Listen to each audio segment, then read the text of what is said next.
So I think, oh, they're more physically attractive than me.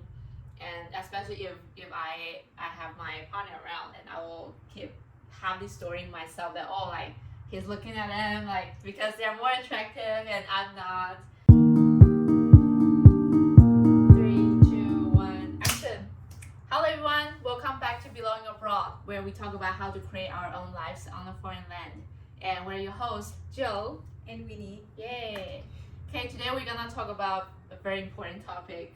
Everyone needs it. Yes. Is to not to stop wanting the validation from other people. I do really like this topic because I feel like validation really gives me good feeling, at least for a while. It's like a drug.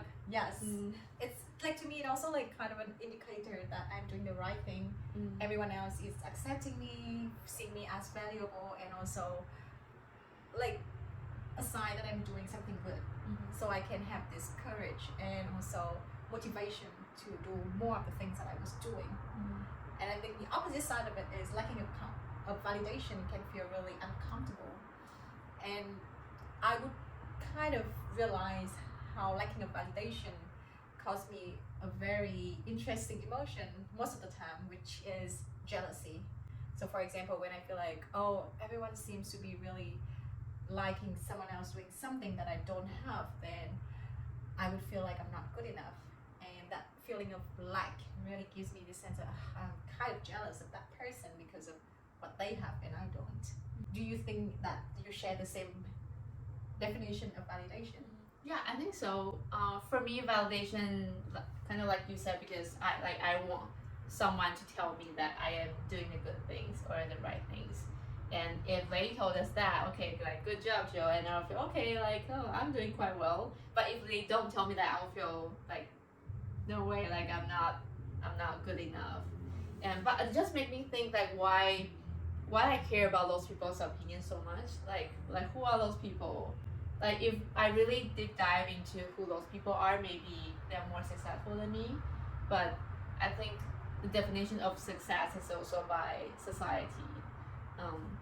I think one way I've been trying to learn to not put people on pedestal is to know that wanting the validation from other people is quite a universal human nature. So for those famous people or successful people, they might also want validation from someone who are more socially successful than them. And it made me feel, okay, we're all the same. And having their validation doesn't necessarily mean anything, basically. I think it's a good point that we need to humanize those external validations so that we can feel like nothing is actually wrong with us. Everyone is doing the same thing. I also agreed that we should really look at the people that we feel like we crave validation from them to see what are the characteristics that they possess that maybe we don't have. So it could be their social or economical status, as you said, like more successful, or it could be like just their characters. Like for me, for example, I feel like I look at people's characters a lot as a person. So in the past, when I was hanging with certain female friends, I just had this very uncomfortable feeling being around them. And at the beginning, I just thought, oh, maybe we were not vibing and that's it. But the more that I hang out around them, especially with my ex-partner at the time, whenever I came back, I would feel like, oh, these people were really interesting and my partner might leave me for those people. So I would ask my partner to give me validation that he wouldn't do things like that.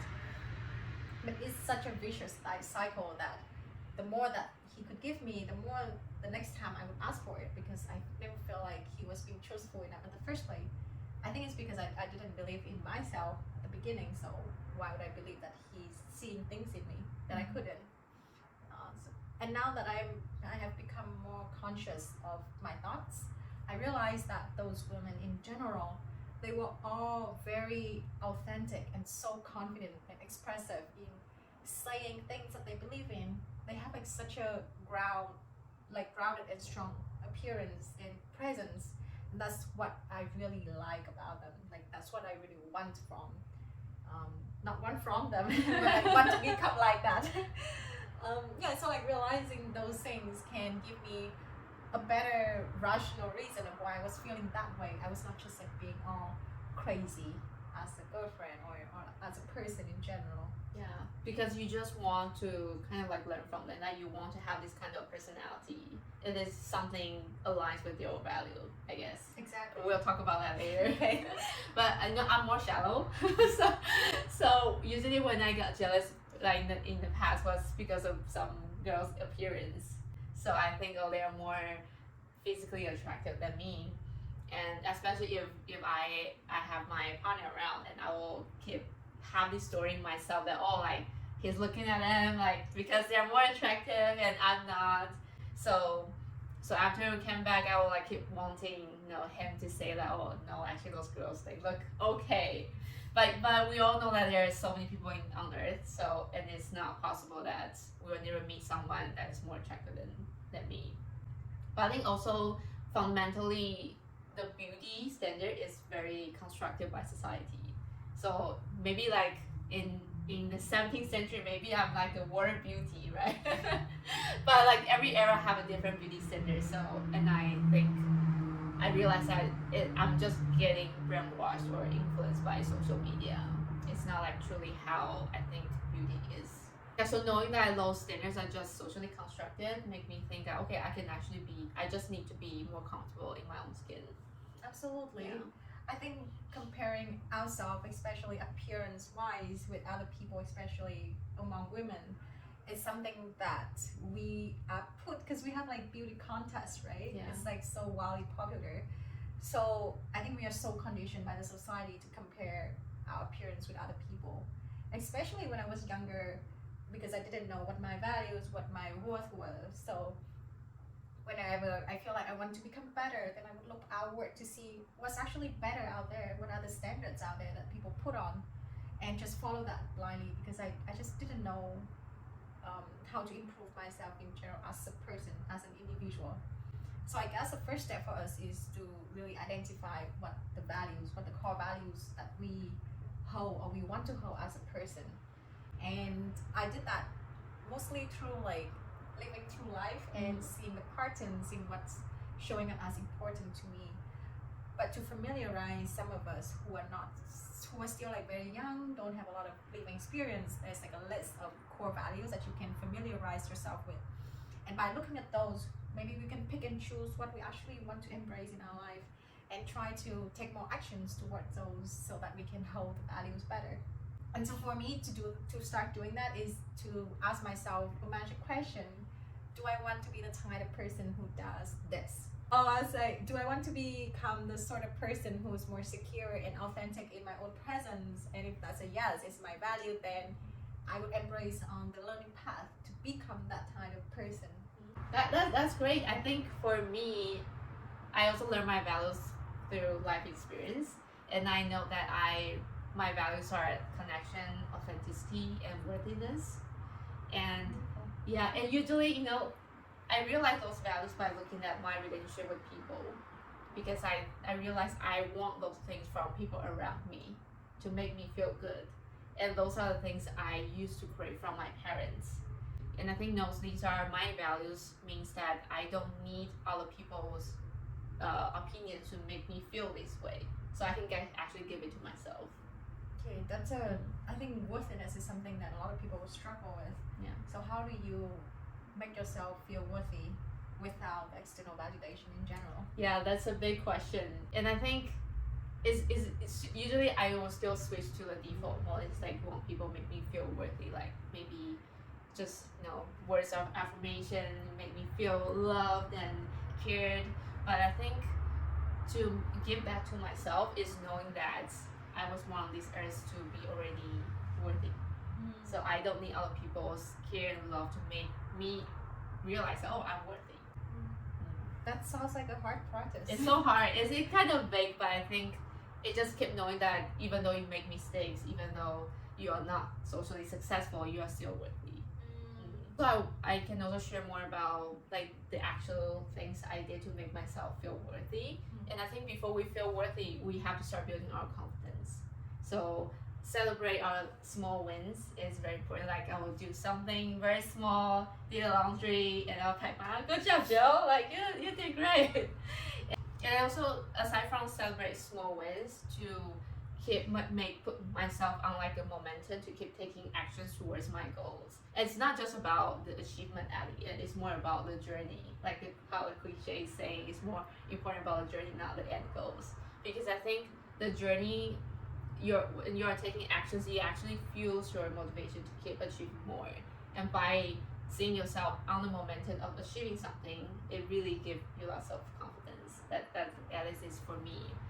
And then lastly, this is something I learned from Lisa Buyu, if I pronounce her name correctly. She's a co-founder of Impact Theory, and she talks about when she first started her business, she was very intimidated by all the alpha male around her.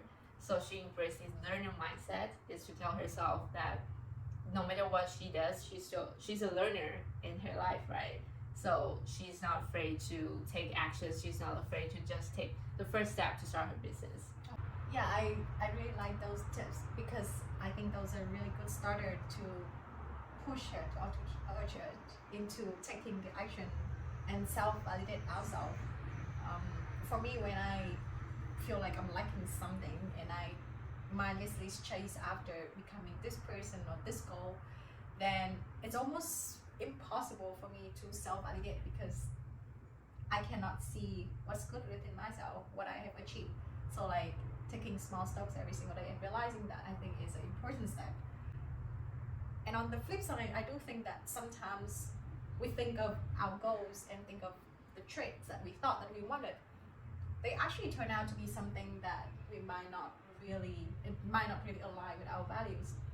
So for example, I do really like fashion, and it was something that I was really into back then.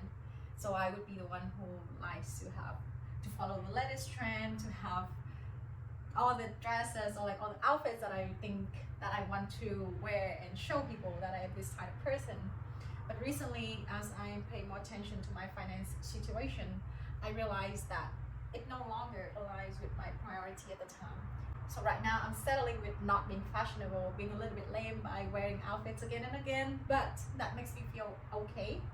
And it actually take out the need for external validation because right now I can reason with myself, I can persuade myself of what I'm doing is right or wrong instead of taking others' inputs of what I'm doing is actually correct or good. Mm-hmm. To me, it sounds like the values you have right now is like the priorities you have in life. So it might change. Yes. Yeah. And so that's why I think cutting down social media really helps because social media is a space that like we keep putting our attention to, like keep paying attention to what other people are doing, what they are wearing, who are they judging. So it make us forget about our values or what we should prioritize at our life currently. Yeah. And I want to share, I recently read a book. It's about how to find your purpose in life. And I think that helps me a lot because knowing that what other people are doing, they might be doing that to fulfill their purpose, but I have my own purpose. That's why I have to align with the things I prioritize. I think the biggest takeaway for how to not wanting other people's validation is to really be like the supportive parent to ourselves. Because I think fundamentally the reason we want validation is because we don't feel good enough just be our own. So if we have like even just an imaginary figure on our side, knowing that no matter what we do, no matter if we get some weight and we still are loved, we still are doing okay, and we have our own values and purpose to fulfill, so we don't need to really care about what other people are talking about us. I really like the conclusion for today's episode. I think it's really important, especially for younger people who are still struggling with validation, especially in this day of age when social media presence is so influential on us. So we hope that some of the tips here can help you to feel less burdened, less stressful about what the world is doing and how you are already good enough. So leave us some comments down below telling us about the validation process or how you struggle with it and if you have overcome it. And we'd love to see those. See you in the next video. Bye bye. Bye.